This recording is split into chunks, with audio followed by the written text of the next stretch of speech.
ఏపీకి ఏపీకి ఏమన్నా వచ్చిందా లేదా? అదే చూడండి, టోటల్ 2025 జిఎస్టీ ఇస్తే సిజిఎస్టీ అంటే central government sales tax 35,204 crores.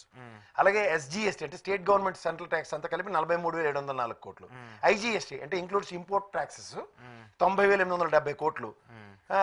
Compensation of cess 13,868 కోట్లు. రిఫండ్స్ ఇష్యూడ్ 20,889 కోట్లు. ఈ టోటల్ జిఎస్టీ కలెక్షన్స్ ఫిబ్రవరికి చూపిస్తే మీరు నమ్మరండి, టాప్ 10లో మహారాష్ట్ర 30,637 కోట్లతో, కర్ణాటక 14,117 కోట్లతో, గుజరాత్ 11,402 కోట్లతో, తమిళనాడు 10,694 కోట్లు. ఇవన్నీ టాప్ 10 అన్నమాట. 5 హర్యానా 9,925, ఉత్తరప్రదేశ్ 6 9,155 కోట్లు, 7 ఢిల్లీ 6,074 కోట్లు, 8 వెస్ట్ బెంగాల్ 5,797 కోట్లు, 9 ఒరిస్సా 5,344 కోట్లు, 10 తెలంగాణ 5,280 కోట్లు. వీళ్ళందరూ మనకి ఒరిస్సా తమిళనాడు మనకి బోర్డరింగ్ స్టేట్లే. తర్వాత ఆన్ గోయింగ్ టూరిజం అనుకోండి, మొన్న ఇదే కదా మనకి కుంభమేళా జరిగింది. ఉత్తరప్రదేశ్ ఏ ర్యాంక్ లో ఉందండి ఫిబ్రవరి రిజల్ట్స్ కి? ఉత్తరప్రదేశ్ టాప్ లో ఉంది, ఆ టాప్ 10 లో ఉంది. అండ్ జిఎస్టీ వసూల్లో ఉత్తరప్రదేశ్ 6వ ప్లేస్ లో ఉందండి. అంటే ఈ టూరిజం ప్రాస్పెక్ట్ అనుకోండి, నువ్వు డెవలప్ చేస్తే బ్లూ ఫ్లాగ్ ఎత్తుకుపోయింది. వీళ్ళకి మనం ఎక్కడ పోటీ పడుతున్నాం అంటే, అలా గులాబ్ జామ్ అడ్వర్టైజ్మెంట్ చూసారా? ఆడు తినేస్తూ ఉంటాడు ఇంట్లో, నాన్న అడుగుతాడు ఏంట్రా అంటే, ర్యాంక్ 2 వచ్చింది నాకు ర్యాంక్ అంటాడు. ఆడు ఆశ్చర్యపోయి ఏట్రా ఈ పోటీలో ఎంతమంది పార్టిసిపేట్ చేశారంటే, 2 పార్టిసిపేట్ చేశారట. అలా ఈ కన్సిస్టెంట్ గా ఈ గవర్నమెంట్ వచ్చిన కాడి నుంచి కింద నుంచి 2వ ప్లేస్, కింద లడాకే ఉంటుంది 33 కేంద్రపాలిత ప్రాంతాలతో కలిపితే, ఉత్తరప్రదేశ్ కన్నా ఒక్కడికే ముందు ఉంటున్నాం. మరి ఎన్నెన్ని పకోడీ కబుర్లు చెప్తాను, దిక్కుమాల డేటాలు తెచ్చి ఎక్కడి నుంచి చెప్తాను పవర్ పాయింట్ ప్రెజెంటేషన్. ఇప్పుడు ఎంత వచ్చింది మనకెంత, ఎన్ని కోట్లు వచ్చింది? మంది లేదు అసలు. 3,000 టాప్ 10 లో కూడా లేదు. టాప్ 10 లో లేదు, 20 లో కూడా లేదా? అవునండి, మీకు చెప్తే గుండె ఆగిపోతుంది. లడాక్ కన్నా ముందు పెట్టి ఆంధ్రప్రదేశ్ 3,678 కోట్లు, 3,678 కోట్లు జిఎస్టీ వసూలు.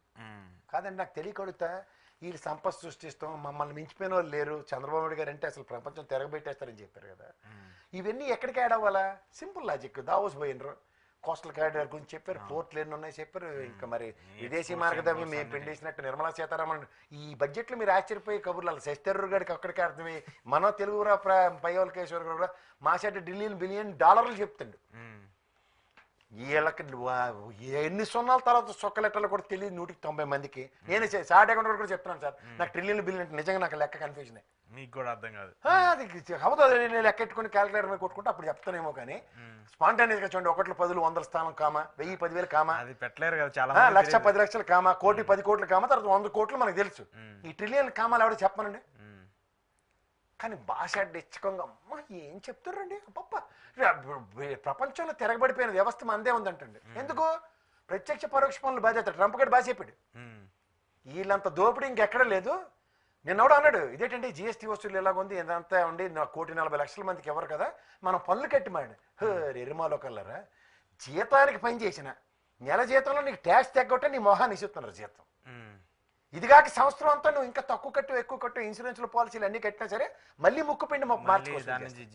ఈ చేతిలో డబ్బులు జేబులు పెట్టుకుని బయటికి వెళ్ళగానే సబ్బు మీద ట్యాక్స్, ఉప్పు మీద ట్యాక్స్, నీ దవసం మీద ట్యాక్స్, అక్కడికి పాలు వెన్న నెయ్యి ముష్టి దిక్కుమాల దరిద్రం, పన్నీరు కొనుక్కు చచ్చినా దాని మీద కూడా ట్యాక్స్ వేసిన మహామాత ఉంది దేశమాత. పాప్కార్న్ కూడా తిని చచ్చిపోండి, దాని మీద కూడా ట్యాక్స్ కట్టి చావండి అని చెప్తే మనం ఎడ్డుమాలో కల్లా ట్యాక్స్లు కట్టమాట. ట్యాక్స్లు కట్టకపోతే ఆకులాలలో అడవికి పోయి తిని చావాలి మనం. అంచేత వీళ్ళ దోపిడీకి మనం అదే చెప్పాడు ట్రంప్, మా సైడ్ బాగా చెప్పాడు. ఎత్తిపోతల పథకాల్లో వీళ్ళు మించిన లేరు, మా సైడ్ బ్రహ్మాండంగా ఎత్తారు ప్రజల కాడ, వీళ్ళు పైకి ఓన్లీ ఎలక్షన్లకి డబ్బులు ఖర్చు పెట్టడానికి అప్పులు చేస్తారు దేశాల మొత్తం మీద పడి అని చెప్పారు. బాగా చెప్పాడు ఇది. సో ఇప్పుడు ఏపీకి వచ్చింది 3,678 కోట్లు ప్రాణాలకు తెగించి సంపద సృష్టిస్తాం అది ఇది అని. దీనికి తోడు ఇంకోటి వీళ్ళ సంగతి, ఇవన్నీ సంక్షేమాలు కాదు. ఆ వరల్డ్ బ్యాంక్ కూడా 15,000 కోట్లు, ఈ టిడ్కో కూడా 11,000 కోట్లు, ఇవన్నీ మనకి చిన్నపిల్లలు చేసి రాజ్య ఇటు మొన్న లెక్క చెప్పారు కదా అమరావతి డెవలప్మెంట్కి. దానికి తగ్గట్టు ఆవిడ రియల్ ఎస్టేట్ ఈ జేబేరి మురళీమోహన్ లాంటి ఫస్ట్ నువ్వు బకరా నెంబర్ 1 స్టార్ట్ 35 కోట్లు పెట్టుకొని 1 ఎకరం, ఇంకో బకరగా నెంబర్ 2 వస్తాడు, దాన్ని 40 కోట్లు కొంటాడు రిజిస్ట్రేషన్ రావడం అనగానే పక్కనే గుంటూరులో రియల్ ఎస్టేట్ భూమి అందుకుందని చెప్పి మా తప్పేలాగా రెడీగా ఉంటారు. సాయంత్రం రెరా ప్రోగ్రాంలు ఉంటాయి కదా కూర్చోబెట్టి, వాడు చూడండి అన్ని వేషాలు వేసుకుని వస్తుండు, గంధం చెక్కలతో మొదలెట్టి ఇప్పుడు ఆఖరికి మొత్తం హెచ్ఆర్డీ హెచ్ఎండి 1000 గజాలను కొనండి ఏకంగా. తర్వాత అపార్ట్మెంట్లు మీకు సౌదాలు కట్టివచ్చు ప్రజలకు కానీ చిన్నపిల్లలకు చేసి అదే లెక్కలు చెప్తండి ఇప్పుడు జాగ్రత్తగా గమనిస్తే. ఇవన్నీ ఏంటంటే రేపు పొద్దున్న రియల్ ఎస్టేట్ అమరావతిలో పుంజుకుని తిరగబడిపోద్దని చెప్తారు. దానికి వరల్డ్ బ్యాంక్ కూడా మాచడ బాగా మెలికెట్టాడు. ఇక్కడ 2 విషయాలు మీకు తెలియాలి ప్రజలకి.